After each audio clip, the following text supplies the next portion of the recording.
Options are you can either get that spoon or you can have these. Let's do this, man. You know what? I was thinking the same thing. Let's do it. Fancy. So can we start eating or what? Yeah. Hey, and welcome back to another episode of Entrepreneurs Toolbox, where I bring in other entrepreneurs to discuss tools that we feel up-and-coming entrepreneurs need to succeed. With me today, I have Marvic from Caked with Love, and I'll let him introduce himself. Hey guys, my name is Marvic, and I just turned 30, and yeah, I'm one of the owners at Caked with Love. We're currently on Corden, but we're actually in the transition phase, so we are moving and we are expanding, and so it's exciting. Nice. So, as you can see in front of us, we got about half gallons of ice cream. Marvic had a choice before we started which one he wanted. And throughout this interview, we're going to try to attempt finishing this whole bucket. So your options are you can either get that spoon or you can have these. Let's do this, man. You know what? I was thinking the same thing. Let's do Fancy. it. So can we start eating or what? Yeah. Okay. Have at her. I think I need to go to the dentist because my teeth hurt, so I think I have it now. Oh, is this a good idea? So, yeah. Ice cream. I love ice cream. So a lot of people have fear of starting their business, getting started, turning their side hustle into a real hustle. Mm-hmm. Now, what Marvic's going to do here is he's going to be answering some questions. So first of all, tell me about your fear of starting when you first. Oh man, when I made the decision to go all in, I seriously had a lot of anxiety, and I was just so unsure of myself. You know, I questioned my abilities. I questioned just everything about what I was doing because this is so new to me, and I knew nobody who ran a business, you know, and so I was just so nervous because for me, I liked doing things where things have to be perfect, things have to be in line and stuff, but for this, like, I had no idea where to even start, and so it was very, very, very scary, and you know, I got through it, and you know, it forced me to grow, it forced me to learn, you know, and so I'm just so glad that I've been through that because I can say, you know what, it wasn't so bad after all, you know, just going through it, just the initial, just jumping in is the most scariest because I got to do this for myself because I'd rather do it now than wait. Because, you know, a lot of people will say, or I was told this, it's like, you know, if not you, then who? Or if not now, then when? Right? And so I told myself, you know what, I was 26 at the time, and I told myself, you know what, I'm still young. If I fail, then I fail. I can say that I tried, you know, and so that was when I just decided, you know what, I have to do this because if all else fails, I can always go back to my career. And this is good ice cream. Oh, this is bomb. Holy, so fast. Oh no, I'm a monster with ice cream. Did you not see the video with the ice cream cake? Holy. So what was your career prior to starting your business? Yeah, well, I did a lot of things. I mean, I finished school, I did the whole school thing, and then I worked 9 to 5, but don't get me wrong, I loved it. I originally was supposed to go back to school to do city planning, so I have an undergrad degree in geography. I found my passion working at that coffee shop, serving people and making great coffee. And so one day, I was introduced to Eileen, my current business partner, and so we were talking one day and we talked about our dreams. And it turns out that our dreams go together. She loves to bake, I love to make coffee, and so we're like, hey, we should open up a cafe. We actually spoke about this literally 2 months before we opened. So it was a very, very, very fast process. And so literally this was like in 2015 where we talked about our dreams, and a few months later we opened up, and it was the fastest thing that I've ever, you know, done, like in terms of just jumping in, like all in. So that's where we're at now, and you know, we're 4 years old now and we're still growing, and it's crazy just how far we've come, and you know, I just never gave up. I don't want to do this anymore. Almost every day, honestly, every day is a struggle, you know, just like I battle with my thoughts daily. It's just like, Marvic, are you doing the right thing? Do you even know what you're doing? I question myself on a daily basis, but you know, I just tell myself, you know what, no, you gotta keep going because you've gotten this far, keep going. A lot of people think, oh, once you start the business, once you get to like our level, which is over 4 years in business, there's no problems, you're not scared of anything, there's no more like doubting yourself. That's where you're wrong. There's we always have those, like the emotional roller coaster that goes on every single day. I did it, this is awesome. What have I done? Oh yes, this is great. Like, it's just all day long. That's what it is, and that's where you got to build resilience. You have to expect that every single day that this emotional roller coaster is going to happen. So if you're scared to start, don't think that after you start there's no more fear.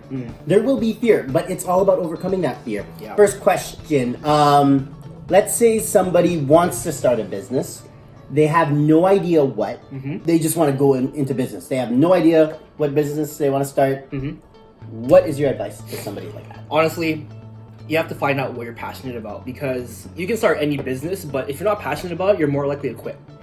And let's be honest, most people will go into business for money. And I mean, that's what you're in business for.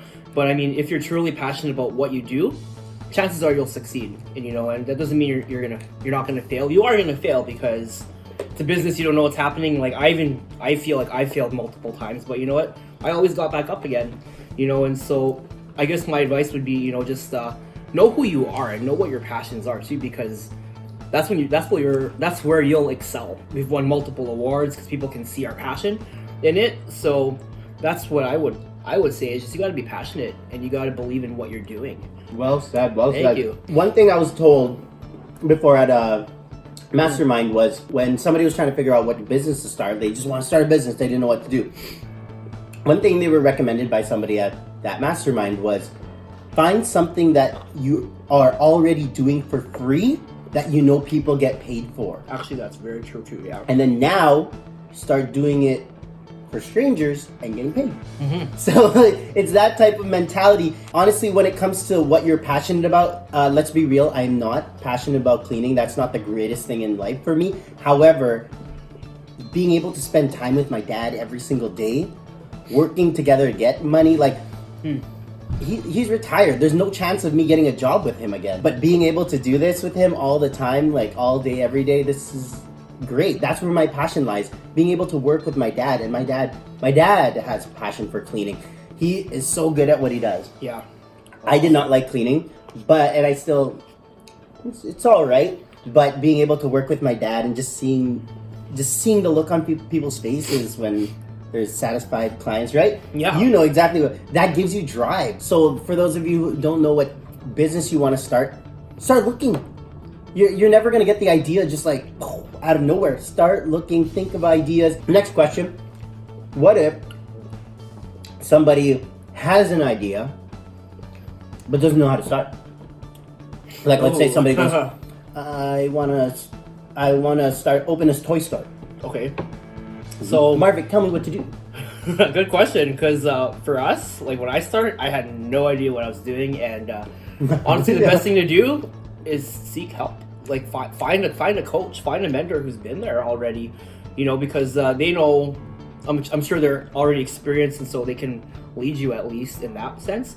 But I mean, you got to be prepared too. You got to do your research as well, your due diligence too, right? And so seek a coach, seek someone who can give you just advice who's already in the industry. Go apply for a small part-time casual position at the job itself. Go apply at a toy store, and then if you're there long enough and you become a manager and you learn how some things work, that's even better. Yep. So and job shadowing is a great idea. I've never actually thought of that.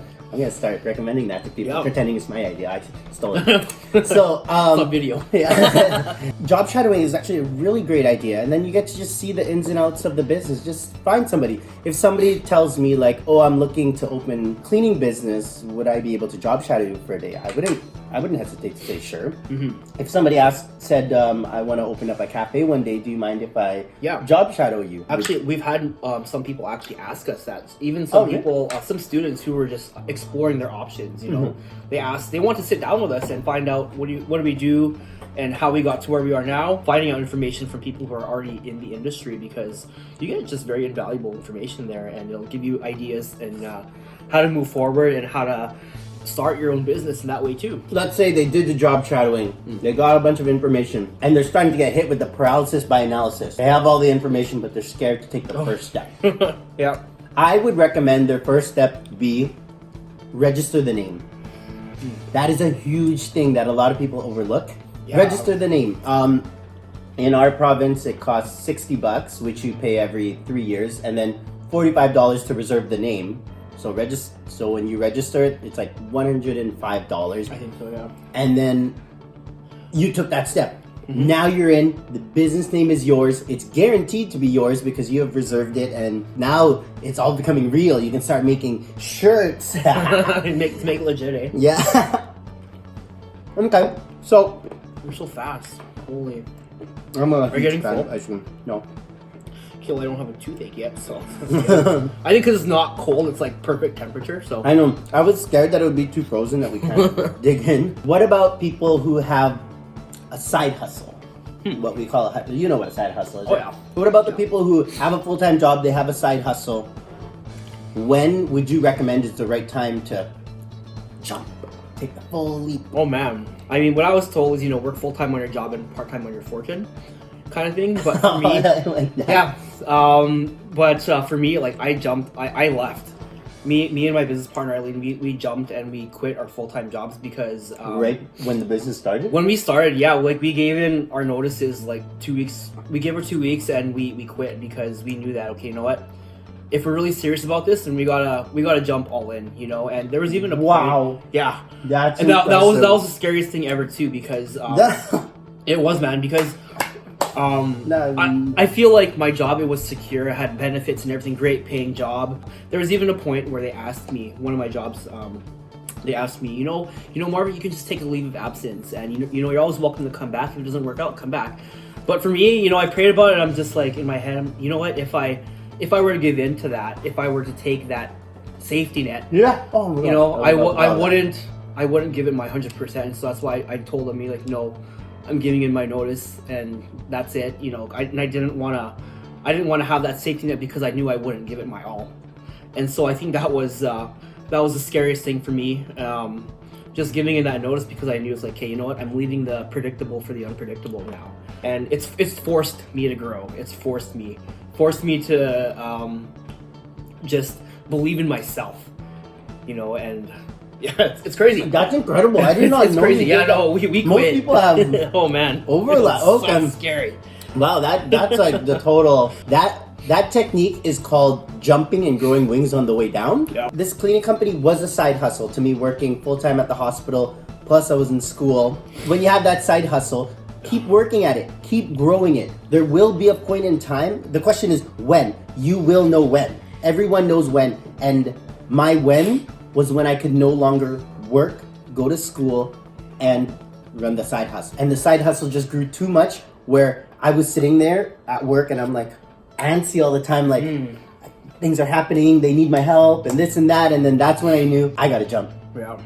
I gotta jump and I will grow wings on the way down. What other techniques would you recommend to people who are still on the fence, still scared, whether they be at any stage? Oh. I don't have an Yeah. idea, or I have an idea, or I have a side hustle. Okay. Give some techniques or words of advice. Sure. Well, you for sure have to work on your mind, and so if you wanna, Beat me to it. Was that yes, yeah. Go for it. Because I mean, if you want to succeed, like you got to work on your mind, because you will be discouraged, you will fall down, you will feel like a failure, you will just want to give up. But it's your choice, right? And if you have that solid mindset, you know, just got to keep going, then you'll get through it. For me, like I've read a lot of books and I listen to a lot of just personal development, especially when I'm driving. You know, turn your car, like while you're driving, turn it into your mobile classroom. Listen to a lot of podcasts that'll help you grow as a person. Probably not surrounded by other entrepreneurs, so it's kind of hard. So try to get yourself associated with more entrepreneurial minded people, Yeah. people who own businesses, people who are in the struggle or starting the struggle. Reason being is because you'll make friends with people who are also in that same struggle. Like I wish I found yeah. Marvic earlier. Yeah, you know what? You know what? There's always a time for everything, and so we met. Like we're connecting now because there's a reason for that too, right? And I like what you started to interrupt you, but I like what you said about just your surroundings. And there's a saying that I've heard, and it's so true. You know, you're the average of the 5 people you hang out with, and so it's very, very important who you surround yourself with. See, exactly. So as entrepreneurs, we always keep that in the back of our mind, because the last thing you want to be around is people who don't believe in you, don't believe that business is an option. Let's say you had a friend who was starting a business. Would you not encourage them, like, hey, you can do this, you can do this. Like, keep calm, small steps, one step at a time. Always remember that, Absolutely. one step at a time. And So- those who are scared to start, or fear of like going all in, you're scared people are going to say no. Every no is one step closer to the next yes. Yes. You get that in all your books too, Yeah. right? Isn't it like for every 10 no's there's a yes or something? Yeah, It's like a something- ratio or something Some like that. crazy yeah. ratio. And then there's even people like Grant Cardone. He said that he was cold calling. Okay, I personally cold calling. I'm probably at a solid 11 no's, and I gotta take a break.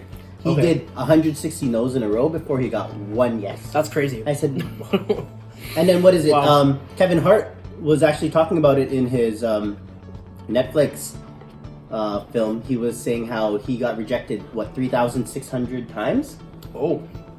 and he didn't care. Look where he is now.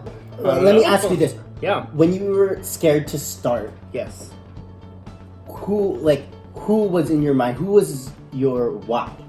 Oh yes, that's another thing too. Your why. So if you want to succeed too, like if you want to keep going, you gotta always remind yourself. Sorry, about your why. Why are you doing this for? And so, for me, I did it. To be honest, I was selfish because I had lots of dreams and stuff. So I did it for myself. You know, but I mean that's just me being honest. You know, because I have a lot of dreams and ambitions that I want to accomplish for myself. But at the end of the day, you know, I always think about my parents because.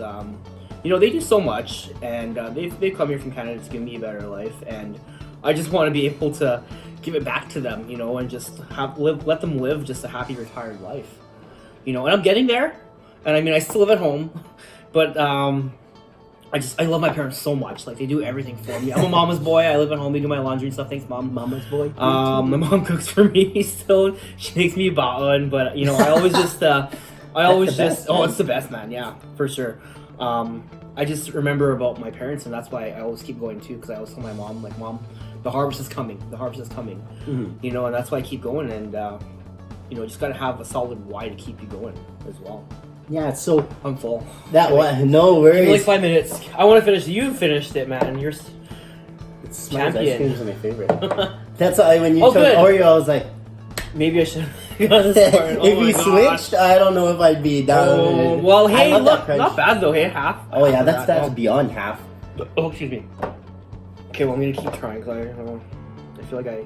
So just when you're starting, just always think of your why. Like, why do you want to do this? Like, who are you trying to do this for? Like, who's gonna benefit? Like for me, my mom and my dad were my why because, same thing. They came here from the Philippines. They were born poor. They grew up poor. I sure as hell am not gonna let them die poor, right? So. I want them to be at least live the luxury life before they go because, come on, like it's been struggle and strife, and I know me and my sister were not easy kids to raise. So, like, look at this, the capability of me being able to do this. I was not a good kid. So, you have any final words before we? Holy, you just went ham in those last like 5 seconds. I know. I'm trying to finish it because it's melting. I don't want to turn it to soup. Any last words? Yes, for the entrepreneurs out there. Believe in yourself, you know, and you got to start somewhere. And again, if not now, then when, right? If not you, then who, right? So you got to follow your dreams because, again, the cliche saying you only live once, and it's true. And would you rather live a life of regret? You know, if you don't want to grow old and say, you know, oh, I wish I did this. What if? Just do it now while you're still young. You know, if you fail, hey. It's a learning lesson, right? Everyone fails in life. You just got to get back up again and learn from it. And the way I always saw it is you only fail if you give up. Otherwise, you learn, right? It's win or learn, never lose. That's right. So, that's it for today's episode of Entrepreneurs Toolbox. Till next time, only fools don't use the tools.